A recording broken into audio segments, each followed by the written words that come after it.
everyone, and welcome to this week's episode of VENDO Velocity. If this is your first time tuning in to our podcast, we are VENDO, and we go live every Tuesday at 9 a.m. to talk about a new topic in either the Walmart, Amazon, or TikTok shop ecosystem. So today, we're actually branching out a little bit and consolidating our topic, and we're going to talk through all things retail media networks. So excited to have the two biggest specialists and knowledge experts on our side. Gefen, who's our SVP of advertising, and you've probably seen on many, many podcasts throughout the years.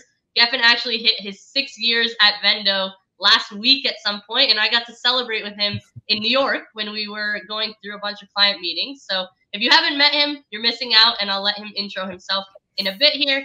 And then we also have Jordan Davis. Yes, not the country singer, but VENDO's very own Jordan Davis, who leads retail media for us here. So, Gefen, I'll kick it off with you first to go through an intro.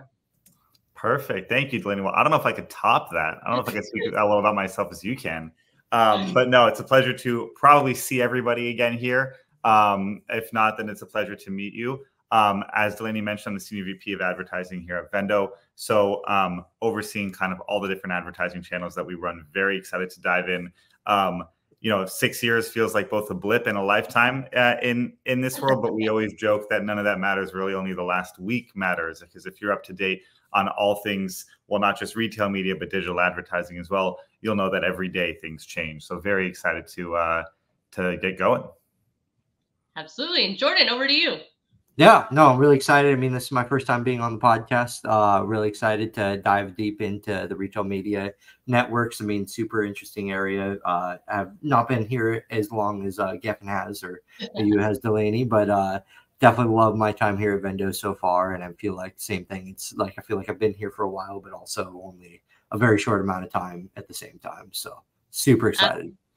And Jordan has a ton of background in Amazon as well, so we know how transferable that is. But we'll pick his brain today on some of a different expertise in retail media networks. So first off, what are retail media networks, Jordan, and how do those differ from other digital advertising channels? What unique opportunities do advertisers have within the retail media network? Yeah, no, a lot of the main difference between main advertising networks is going to be things like advertising specifically on specifically shopping networks, whether it's, specifically Best Buy, Kroger, Target, things along those lines. Wherever your local store chain is, we have the ability to advertise in those specific areas and be a little bit more specific in our advertising there and kind of guide customers toward purchasing those products in those stores versus, being like, hey, I know you may be in New York and we're in LA, but buy our LA product versus, if you're in New York, let's try and sell you a product that we know is just down the block from you and have the ability to control a little bit more localization of advertising there. That's a great point. And I want to talk a little bit about data utilization and targeting as a whole. So Gefen, moving over to you, how can advertisers leverage first-party data available through retail media networks to enhance their targeting and personalization efforts? Yeah, it's a great question. One low-hanging fruit option for most retailers is going to be programmatic. So one of the ways that retail media networks are going to share that data is they're going to share audiences and behavioral data with largely a couple of the big DSPs. So think the Trade Desk, think maybe Tatari, potentially Basis. We work with all three of those companies, and we've seen some pretty incredible opportunity on that front. I think that that's one of the areas that you can. And then the second is sometimes these retailers are going to have like in-house programmatic. So for instance, something like Criteo, which is a house of advertisers, or which is an advertising house, excuse me, they're going to have, say, programmatic capability within Criteo across different retailers too. And so that's how you can retarget first-party behavioral data and go after, say, people who visited your top competitors, people who visited your product detail page. You're not going to really get that type of data from an e-commerce purchasing standpoint across other advertisers like Meta, like Google, et cetera, potentially with Google Shopping, but it's not nearly as robust, and it's not first party since it's being passed through pixels and, well, potentially a cookieless future, which we'll talk about on a different podcast. That's a great point. Jordan, I want to touch a little bit more on those consumer insights that Gefen mentioned briefly there, but what other types of consumer insights can advertisers gain from retail media networks that they might not get on other platforms? Yeah, no, I mean, I think the biggest thing is exactly what Gefen said, is the first party data. Obviously, I mean, you can get data from other resources, but you can definitely get the search term data.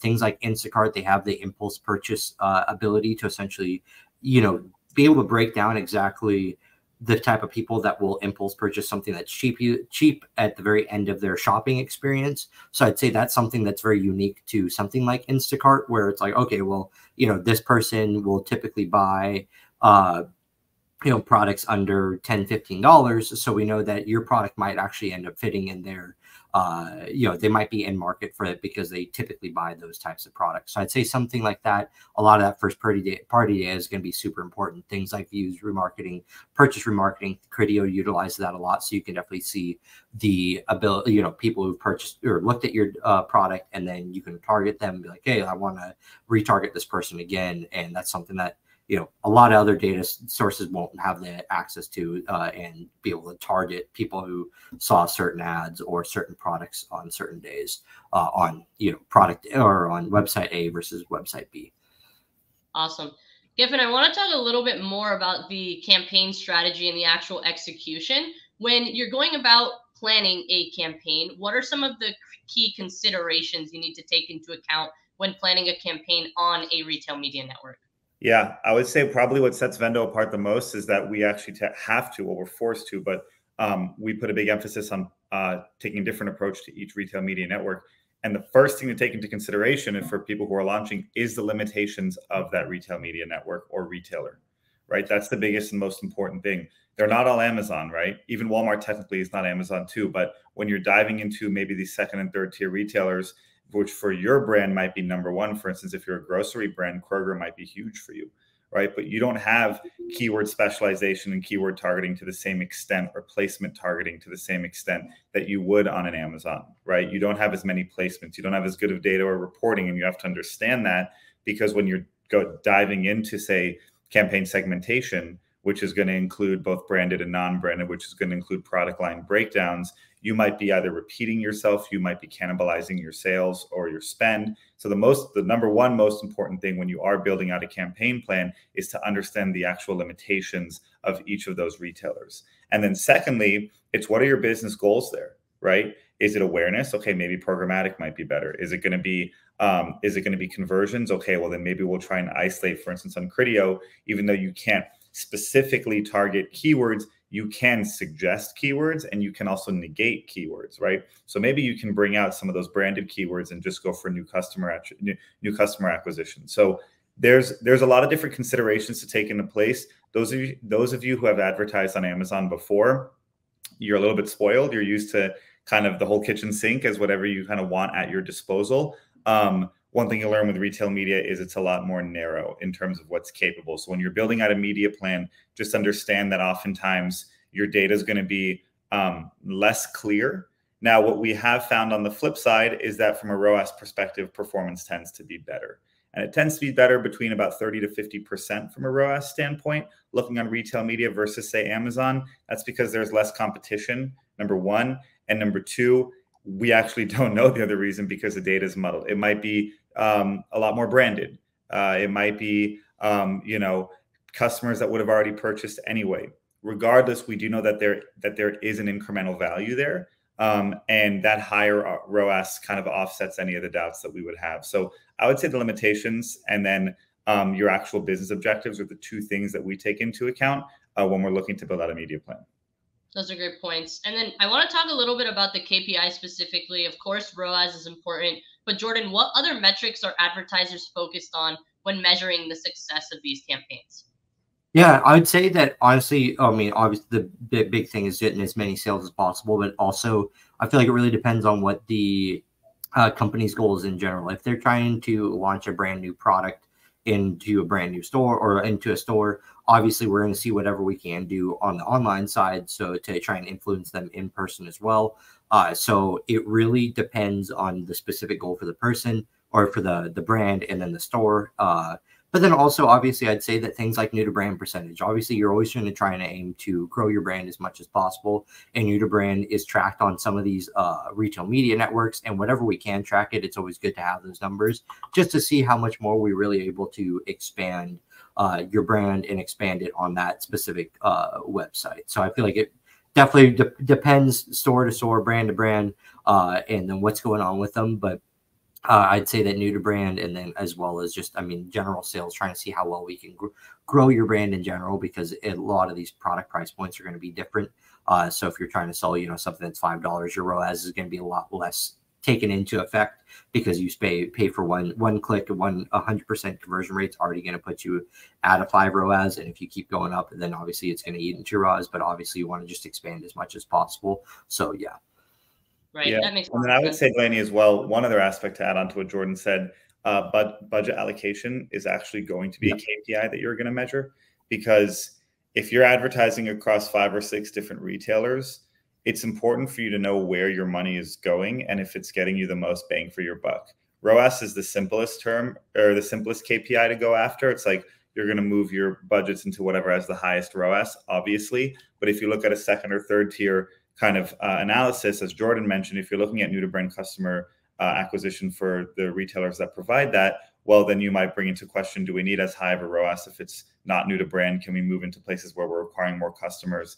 And then finally, an oft not spoken about KPI is going to be your in-store performance, and then your relationship with that retailer as well for in-store placement. So a big KPI that you're measuring is how are you trending in stores, and what is your buyer or your merchant telling you that they need to see. So for instance, if you're advertising on Roundel at Target and your target buyer says, hey, we need to see more movement either in stores in general, in these stores, or more spend, then that is far more of an important KPI for your business to spend to make sure you stay in store than, ROAS on Kroger would be, especially if you're not necessarily a grocery brand. So that's kind of how those KPIs can come into play when you're looking at a multi-retailer approach. That's a great point. What about in terms of creative optimization, Gefen? How important is that in the retail media network campaigns? What best practices can advertisers follow when it comes to creative in general? Yeah, so when it comes to PLAs, product listing ads, which is most of these retailers, it's going to be the same best practices as you have on Amazon largely. There isn't going to be much of a difference in terms of the product listing that's showing up. When we move into programmatic retargeting, that's where the floodgates open. We can be very custom, and we prefer to be, because we can tell more of a narrative and a story when we're going off of impression-based advertising versus click-based advertising. But I would say there isn't much different from what you're doing on Amazon. You don't want too much copy. You want large letters. You're going to want, if there are letters at all, if it's just a regular product listing ad, then similar to Amazon, it's going to show up on target.com as a product listing, right? Technically, those are called TPAs, target product ads. They're going to be a little bit different, but they're basically the same thing as Amazon. You don't have control over creatives in that regard. You really only have control over creatives in programmatic, and then you do have control over some of the coupon creatives as well. If you're bringing in, say, you're in Kroger and you're doing a loyal customer mailer or something like that. So there are some type of customizabilities here and there, but largely you're going to be looking at normal product listing ads that don't allow much. So I would say that really that comes down to how are you optimizing your creative on your product detail page, because that's what's going to show up. I'd also say, like, if I can jump in, I'd say that something like Instacart does have something that is kind of unique, is the multi-brand ad. So essentially, Instacart's obviously going to be things along the lines of like grocery. And so if you have like a chips and dip, or, like those things that, go together, like peanut butter and jelly, I feel like those are going to be a different type of ad that you can collaborate with another company and try and create. So it's not like you're just selling only your ad. You're also able to sell, another product as well, and team up that way and kind of grow both your brands at the same time. So if somebody's typically buying from brand A and then brand B comes in, they're going to get some brand B action or brand B sales, and then, vice versa. So I'd say that's like the other unique creative aspect in that area too. Yeah, that's really interesting, Jordan. So how does that work in terms of who's actually charged for that spend? Does it get separated 50-50 or? How does that It's work? going to be much more of like on a I'd say an agreement base. So essentially, you guys you set it up with another company and figure it out. Exactly how you want to do it, because we've worked with some brands that have worked. One month that they ran it, and then the other month the whatever the partner brand was, they ran the ads then, and it's much more of a personal agreement at that point. I'd say. I mean, Gefen, I don't know if you want to expand on that, but that's no, that's usually how it works. In terms of like someone owns the campaign for a certain duration, they're going to have to pay for it. But the advantage is you're leveraging each other's customer bases. That's really the biggest advantage, right? So if you're a chips and dip, you got the chip and the dip, you can have two separate companies that they can come together. So that's the way that can work. Cool. On a similar point in just integrating with other channels in general, how can advertisers effectively integrate retail media network campaigns with their broader marketing strategies across other channels? Well, the first thing is to have the right data. And so we have a centralized reporting dashboard that we look to work with that will show a brand how it actually integrates, right? And the beautiful thing about that is it's fully customizable across any API, right? That includes Google Sheets or Excel. So you can bring in your total sales data. You can bring in a lot of different things and look at how your retail media is performing relative to your entire business. Now, remember, it is a little bit different than just old school marketing in that you are retailer specific and you are driving almost entirely, not fully, sometimes with Instacart, it's a little bit different, but you are driving online sales. And so you do have a bit of a bridge between the in-store and the online, but as long as you are seeing that return and that new to brand customer rate, then you should absolutely be comparing it to your MMMs elsewhere, right? So when you do have your multi-marketing mixes elsewhere, take a look at how those other things are performing, right? Is it as important to spend, 50 grand on a billboard somewhere versus 50 grand on retail media? It might be for awareness, it might be for certain things, but then you can also, take a hard look and say, what is the incrementality of both of those efforts? Yep, 100%. And just talking a little bit about the collaboration with the retailers, just that obviously is another unique piece of all of this. Yeah. Jordan, how important is it to collaborate with retailers when advertising on retail media networks? What does that look like overall, and how can you enhance the partnership with the retailers? I'd say, there's a lot of things that go into that. One of the bigger things is definitely making sure that we're selling the right products. I mean, getting the data from us, obviously, like I can look at my data and see, I sell product A, then B, then C, but maybe in store they're seeing product D's to get sold the most. So essentially you're able to kind of adjust your plan online if you need to fit a little bit more of the in-store plan, because also you are driving some sales to in-store. A lot of this is going to be shipped to your house, but then also you have to think about those people. I know I'm guilty of it, that I've gone to Target, but I'm like, okay, does Target actually have this? And I search it up and then I find it, I've seen ads and everything. And then I go find it in store at Target or things like Best Buy along those lines. And so you do have to keep in mind of that.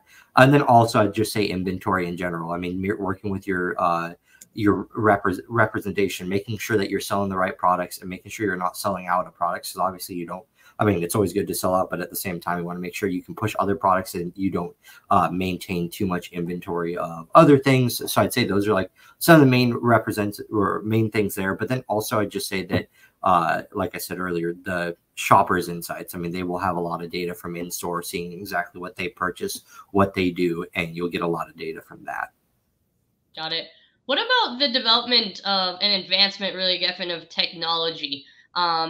When you think about retail media networks and the future of them, how are advertisers staying ahead of the curve? You mentioned the data, but talk a little bit about some of the emerging trends that we've seen really just over the past couple of years when it comes to retail media networks. Yeah, it's a great question. I would say integration across softwares is going to be the biggest. I don't want to just blanket say AI, because I don't think that's the case actually in retail media. I think that when you're looking at integration across plugging and playing into larger advertising worlds, programmatic is a really good example of that, where beforehand, if you had Target, right, or Roundel, and they were only running kind of within, say, the Criteo network, when Roundel decides to partner with the Trade Desk, like you're utilizing the largest DSP out there across the world of programmatic advertising, both static as well as dynamic, to broaden the access. So I think that the biggest technological advancements are going to be surrounding access and availability. I think those are going to be the biggest things. I would imagine that that the actual retail media networks themselves are going to naturally progress in the same way that, say, Amazon and Walmart have, just in terms of offering more ad types, better data, better reporting, quicker data, more accurate data. That's kind of just at this point kind of a given. But I think that the partnerships and the third-party integrations sharing 1P data are going to be the largest leaps forward for these retail media networks. And remember, a fundamental difference, well, it's not even a difference. It's they're not even the advertisers themselves, but the retailers are in a market share game, right? They want more market share. So if you are Target, or maybe take a bit of a smaller retailer, if you're Sprouts, right, and you want to expand and you want to take shoppers from Whole Foods, right, you're going to have to get people who like your products into your store. And you can't just advertise on sprouts.com because you're not getting new customers. So while the advertisers might be getting new customers, the retailers are staying stagnant. So they're going to want to partner with the trade desk to expand their products past their own network into potentially huge markets of people who are looking for, in this case, grocery. And so if you're Sprouts, you're like, I can tap into the trade desk, which can then tap into the world. And all of a sudden, I have people coming in who would have gone to Whole Foods are coming to me to buy one product, and then they're actually ending up doing their shopping there and buying a basket. Right. No, that makes a lot of sense.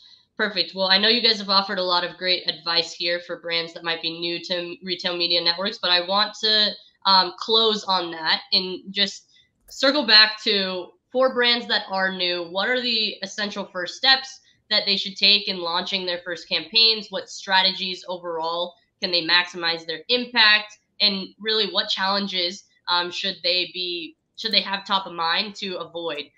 Take the question however you'd like, but just general advice for new to retail media advertisers. Go for it, Jordan. Yeah, no, I'd say that obviously the first thing is going to be figuring out, obviously the plan of products. I feel like that's always one of the most important things, is making sure you know exactly what products you want to sell, prioritizing.